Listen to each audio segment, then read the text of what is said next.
It is Qui-Gon Tuesday evening. Come, let us meditate like a Jedi. An individual on social media asked about the difference between the contemporary practice of Rinzai and Soto. And what I'd like to do is answer this question in 3 parts. The first part is going to explore this from its pre-Japanese practice, from its Chinese incarnation, if you will. So in the Chinese forerunner of Rinzai, there was 2 practices: sitting meditation and contemplation meditation.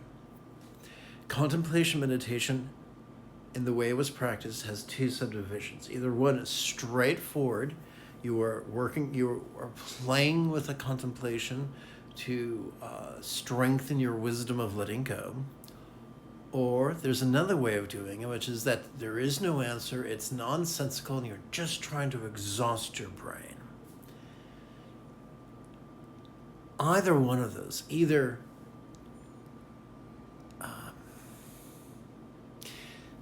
innocently trying to contemplate or innocently trying to exhaust the brain, is going to exhaust the prefrontal cortex.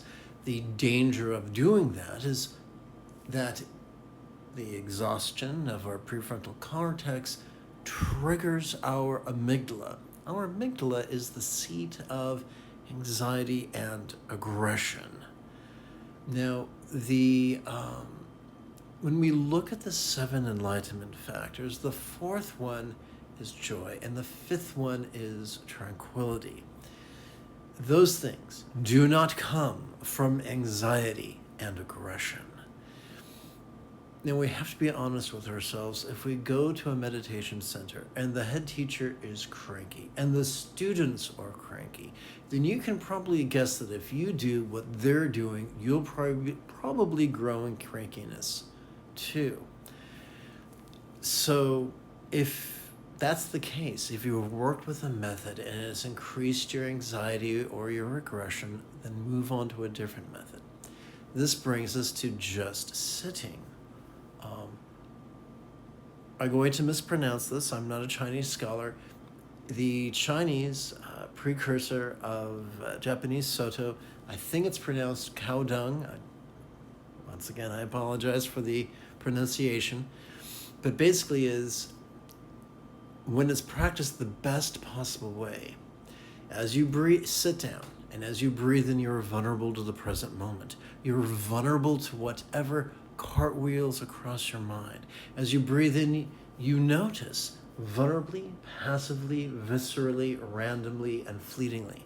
You notice whatever comes up, whether what comes up is simply a perception, simply a sight or a sound or a sensation or a flavor or a scent, or something more deeper. What if something that you're also vulnerable to emotions, the full spectrum of emotions. You're also vulnerable to intentions and thoughts and memories and imagining. So it's being completely vulnerable and not picking and choosing. And that's what's going on during your inhalation. During your exhalation, you are allowing your body to physically relax. You're allowing your mind to release, either to release what you perceived or release your resistance to the presence of what you perceived, or release your resistance to the absence of what you perceived. Sorry. So this is the overlap between Hatha Yoga and Mahamudra. Based on my studies, my practice for multiple decades, I would say the second, when done properly, is more effective than the first. But there's a huge caveat, so listen well. Sturgeon's law reminds us that 90% of everything sucks, including meditation methods, including meditation teachers, including meditation practitioners. What does that look like?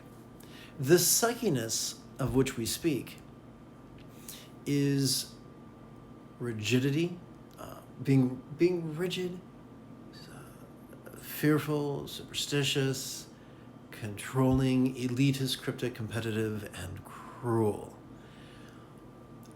That could be called pseudo-spiritual patriarchy. That's what I call it.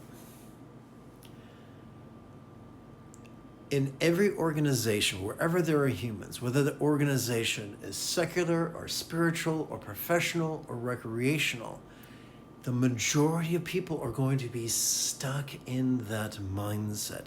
Perhaps that is why Einstein quipped, "Great spirits have always encountered violent opposition from lesser minds." I've said all that to say this. In the contemporary practice of Zen, whether it's taking place in Japan or whether it's taking place in America or whether it's taking place in France, it has been, hijacked by pseudo-spiritual patriarchy. I find that, in every sect of Buddhism. And I say that with great shame and great sorrow. So it's difficult to find teachers or authors who come at this from the worldview that supports being flexible, loving, laid back, rational, egalitarian, lucid, cooperative, and kind. But that's the paradigm you want to come from. And that's the paradigm you want to find in authors that you rely on or teachers that you rely on. I hope this helped.